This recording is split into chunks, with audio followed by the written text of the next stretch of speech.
Star YouTuber Harsha Sai ఈ పేరు తెలియని తెలుగువాడుండడు. ఈ హర్ష సాయి నన్ను మోసం చేశాడంటూ ఒక మహిళ నార్సింగ్ పోలీస్ స్టేషన్లో ఫిర్యాదు చేసింది. ఇంతకీ ఏంటి ఆ ఫిర్యాదు తెలుసుకుందాం. హర్ష సాయి ఈ పేరు తెలియని తెలుగువాడుండడు. దాదాపు 10.9 మిలియన్ సబ్స్క్రైబర్స్ ఉన్న హర్ష సాయి స్పీడ్కి బ్రేక్ పడిందా తెలుసుకుందాం.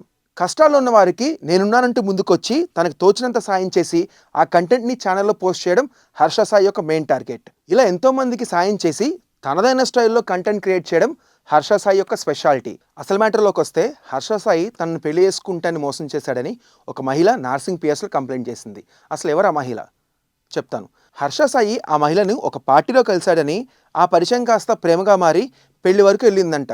తనని పెళ్లి చేసుకుంటా అని చెప్పి 2 కోట్ల రూపాయలు కాజేశాడని చెప్పేసి ఆ మహిళ హర్ష సాయి పైన కంప్లైంట్ రైజ్ చేసింది. ఇదిలా ఉండగా హర్ష సాయి ఆ అమ్మాయి ఇద్దరు కలిసి మాట్లాడుకున్న కాల్ రికార్డింగ్ ఒకటి లీక్ అయింది.